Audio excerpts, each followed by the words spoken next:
good morning. We are listening to Drotten with I Helgum Irdar or Dirdar Yeloma or something like that. A new demo cassette from the Icelandic realms. A guy from, I think the singer from Mr. Ming called Mr. Ming, and one guy from Sinmara with a new project. It has the Icelandic sound, but it is a little bit more rougher and raw around the edges.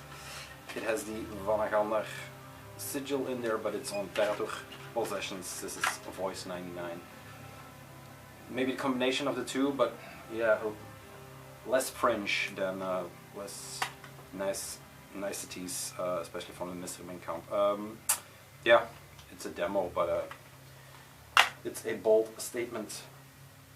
Looking at it, I think this is part 6 or 7. Looking at it, this one and then one more, and will be true. The teenage highlights of the collection.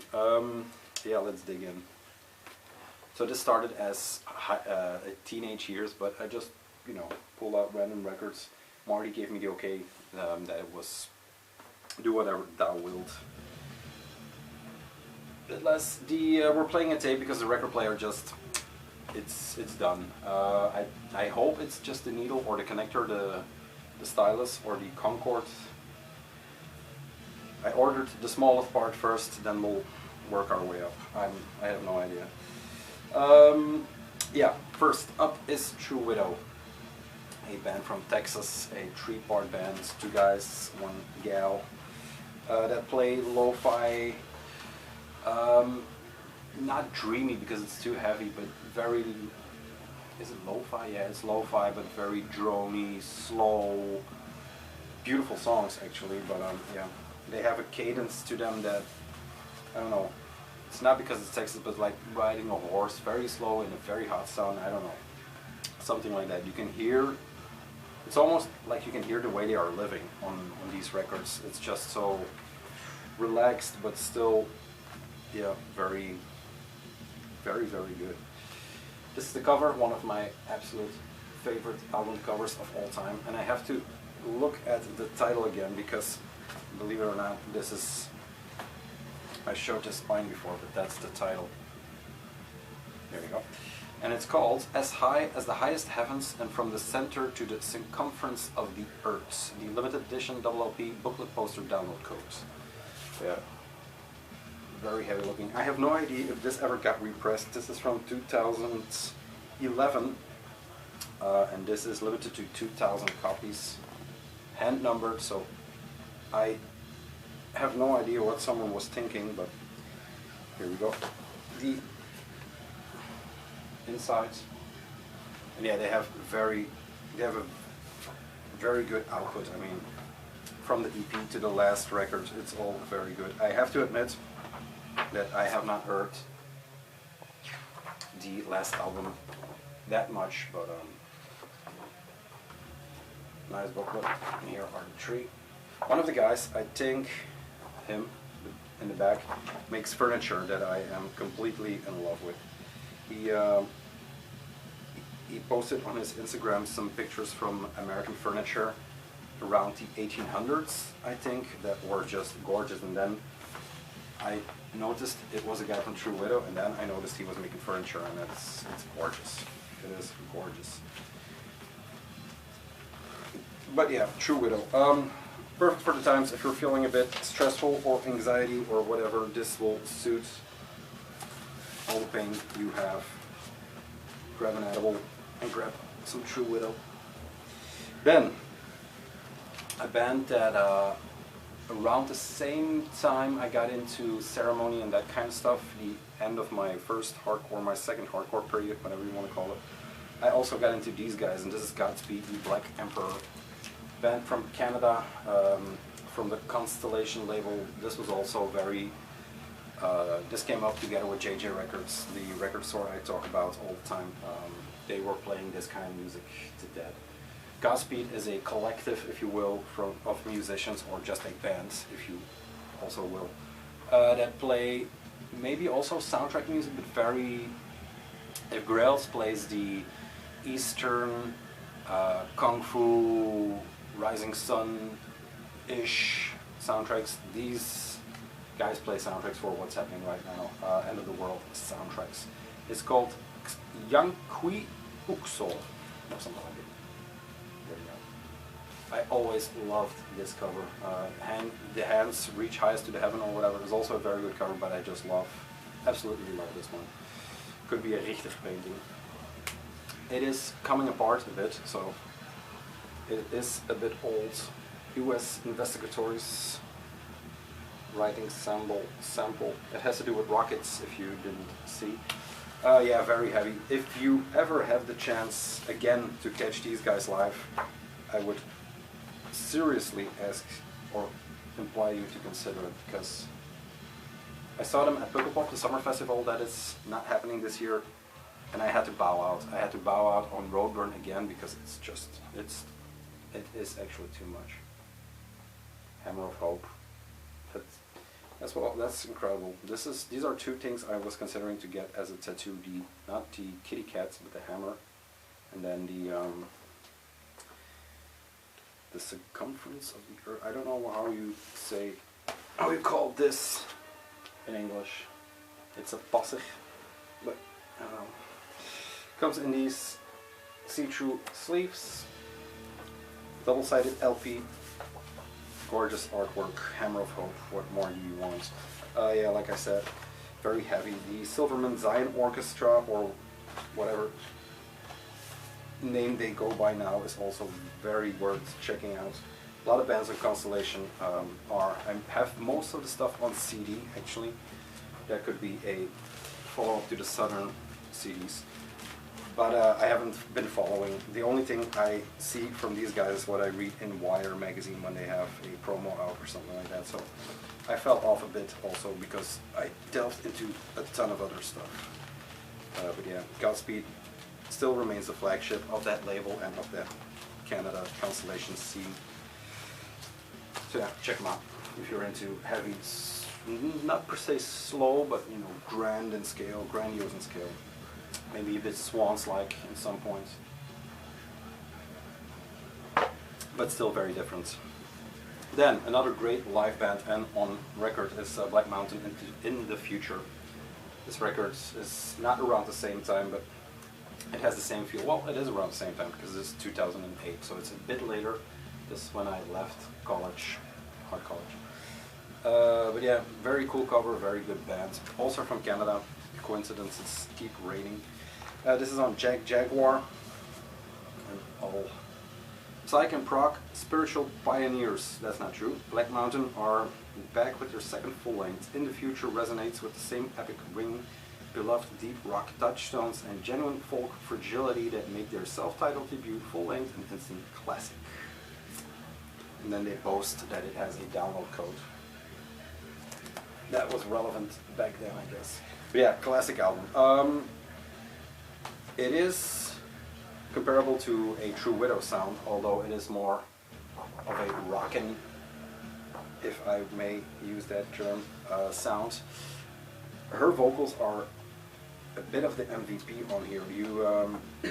You either love them or you, excuse me, really hate them. She has that vibrato going on in her throat, but it works perfectly on this one. This is a record that I'm going to play next again because it was on the verge of listening to that, but it got pulled back from the abyss, and it is listenable still. The tracks on here, like Wuhan, is very Wukan, sorry, the mind drifts. Stormy High, Angel Signers, Wukan, Queens Will Play, Wind Wind, Bright Lights, Night Walks, Evil Ways. Perfect album. There you go. Then into something a bit older that I discovered when we were talking to Ray Blossoms around that time when we did a release with Spine Blood. I wasn't there at the time, but I followed and I went to see them a few times.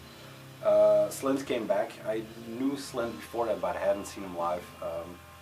And Ray Blossoms played the pre-show to the Slint after show in Tricks.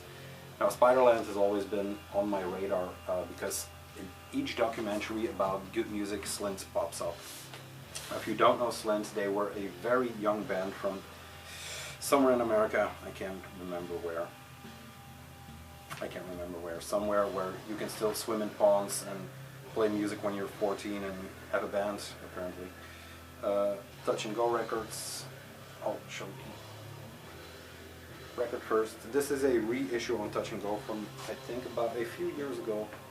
Maybe a lot of years ago right now, 2014, so a lot of years ago. Recorded in '90 by Brian Olsen. Band photo by Will Oldham.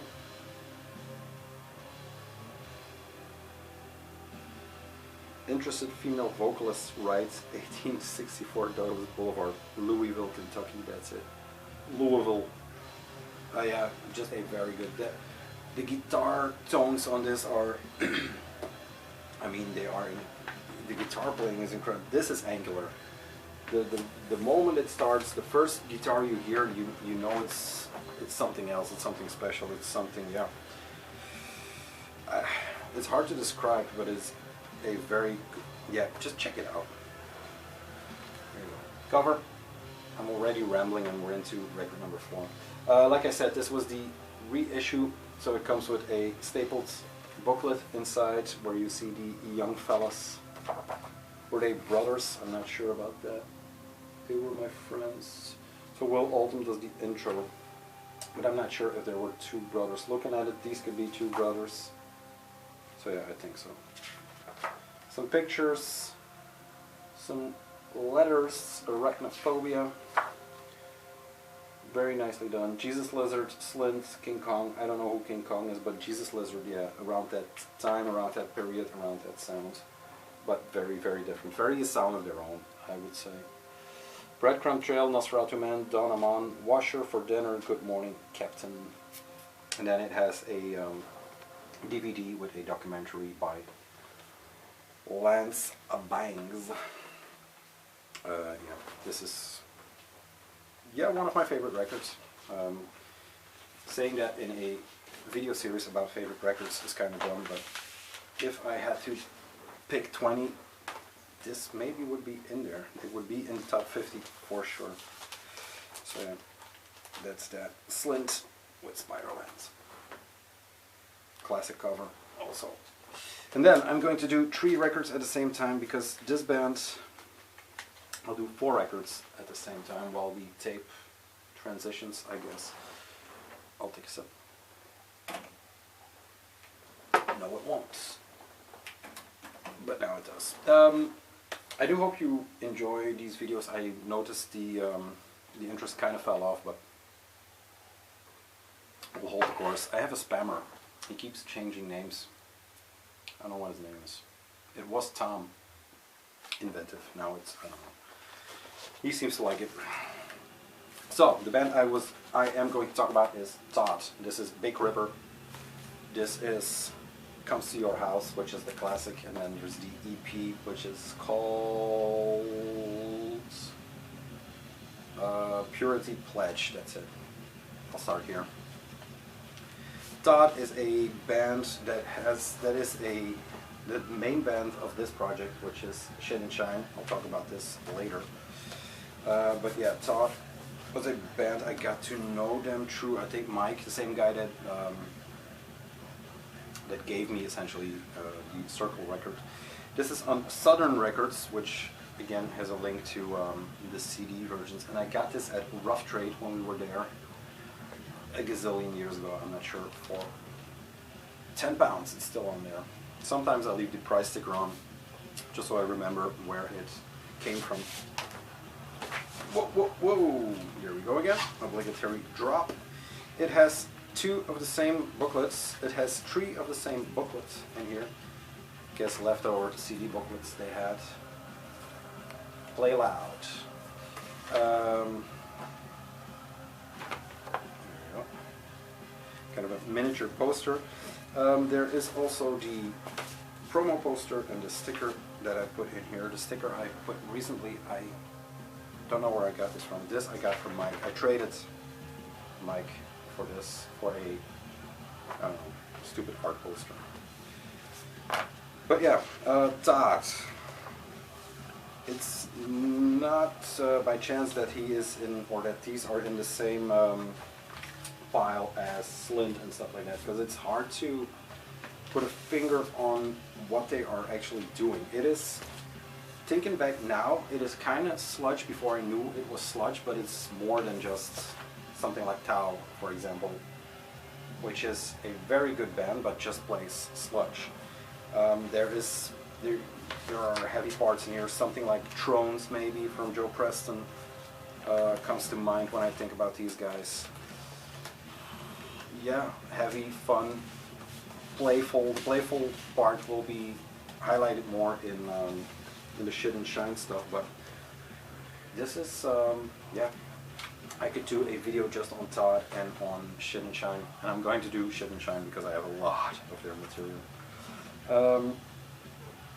This is Comes to Your House. Had this one on CD for the longest time, and I picked this up out of a distro bin somewhere, but I don't know where. Maybe Roadburn, maybe from, I think from Jurgen Roadburn. I'm pretty sure it came from there. I have no idea why he was selling it. Not expensive. This is not an expensive record. I think you can still get it. Comes to Your House. This is their landmark, if you will. They're the biggest records for them, with a weird snowy landscape. It comes on white and it has those candy apples in the center. This is also on Southern. I think they're all on Southern, if I'm not mistaken. Maybe Big Ripper is on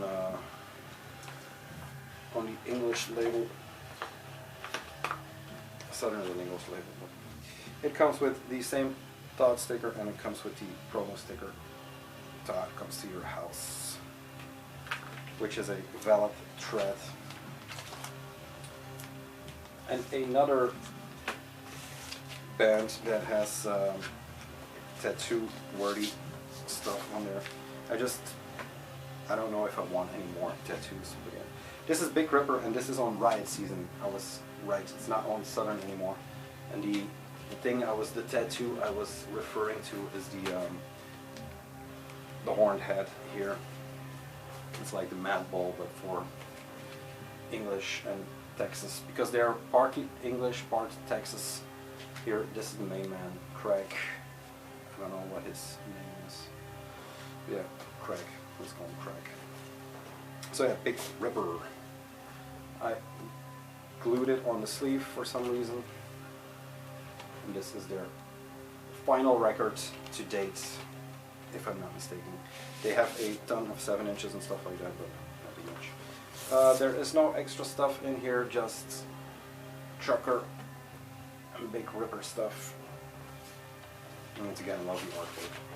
I think this is one of Craig's originals, because he does the Shit and Shine artwork lately. A lot of crazy paintings of monster trucks and stuff like that.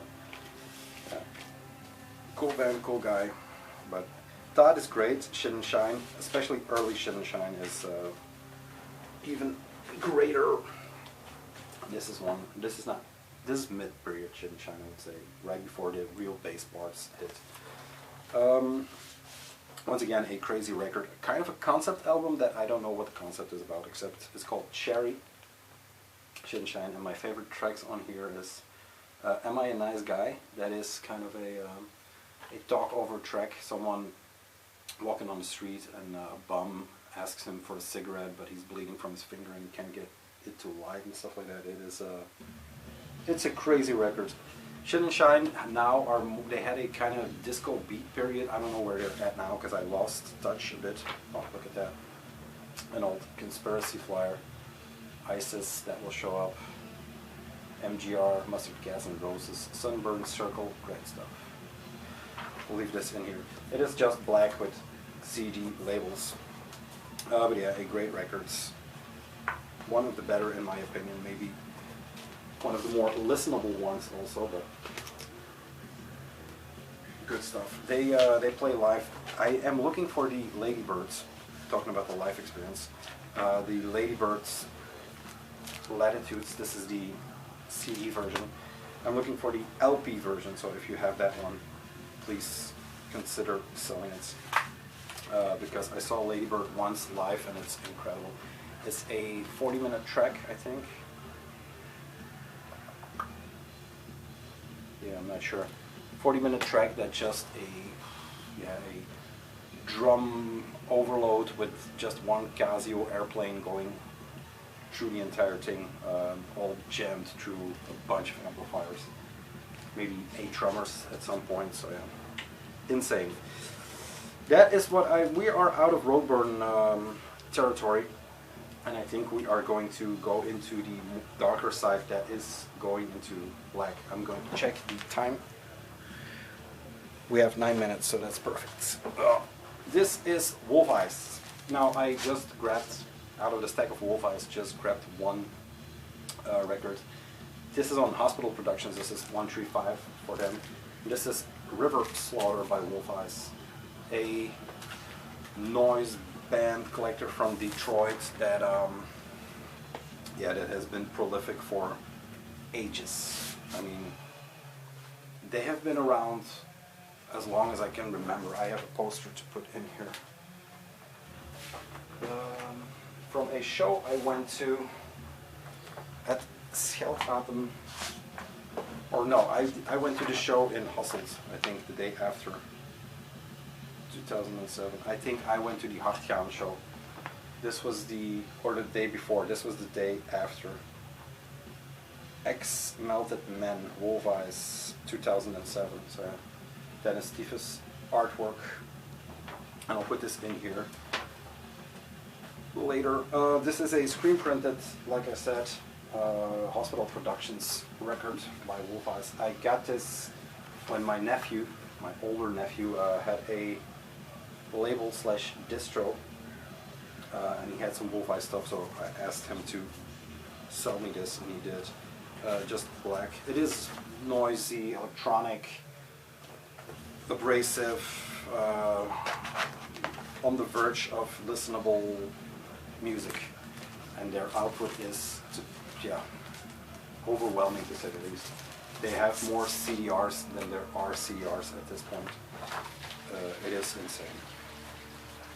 But yeah, Wolf Eyes, I can't say I've listened to it a whole lot, but it brought me into a world that that I wouldn't have known if it wasn't for them, because they are, in some ways, they are, for me at least, they were a gateway band into some very noisy and very eclectic and chaotic stuff. So they should be in this video. Maybe this is not the record I listen to most, but it's a very good representation. Then a record I listened to that, and this is the second to last. This is Burial Hex, Clay Ruby, with his synth project. It's electronic synth with a lot of black metal vision stuff. I mean, the look of these records, of all of his records, are kind of dark and, black metal-ish. There's a lot of water coming from above. This is just a very bare bones record, but it is white. But it is a very, very good record. What the fuck is this?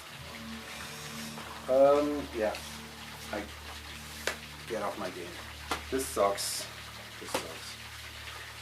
Burial Hex, I'll do one more and then I'm going to shout at someone upstairs. I don't know if it will pick up. Sylvester Anfang is the last one I'll talk about, and then we'll creep into the darker territory. This is Sylvester Anfang 2 with their second, not second record, but you had Sylvester Anfang and then you had Sylvester Anfang 2. This is 2. I bought this one from Ernesto from Bare Bones Lay Low when he played one of my openings for a art show I did here in the neighborhood, bigger neighborhood in my town. I talked about the one with the goats, the Satans Jugend. I talked about Vlaamse 2. This one I didn't talk about because it was later period, and honestly I haven't listened to it that much. That's why I pulled it out. Satan licks my heels. After rain comes the floods. The devil always shits in the same graves. Part 1. So you have part 2 somewhere. But yeah, all in Dutch. Boom van de eerste menstruatie. also Zapdons. These titles are going on and are incredible. On Aurora Borealis in 2009. So yeah, very good shit. I hope it doesn't, because I have to do this again if it sounds like shit. And my records are falling. Absolute shit show of a video, but that happens sometimes. Here we go. It has the monk with the skull. Ah, that's better. It has a monk with the skull in it. That shirt I sold to Wacht not that long ago. So yeah, I picked this up at the show, Ernesto plate, or bare bones plate. There you go, nice center labels. And the weird thing is, my aunt was there, and she is a very sweet woman that kinda, I'm not saying she's Christian, but I always thought she was into more of the lighter side of life than the side most of us are on. But she bought this record, and on, did she buy this? No, she bought this. She must have bought the CD, because what would she do with a vinyl record? Maybe just to support Ernesto, because he's a great artist, but maybe because she was intrigued by the sounds, because he played quite a long set there. I think more than half an hour. Oh, here's the afterbirth. Thanks, bro. Yeah, that's it. If this won't come out good, I'll do it again. But you know, some diarrhea from upstairs won't hurt anybody. Like I said, there's one more which I will talk about with a lot of heart, I think, because these are records that are near and dear to the heart, and that I didn't talk. Oh, that I didn't talk about a lot. I'm going to cut it here. See you. Bye. Peace. Not peace.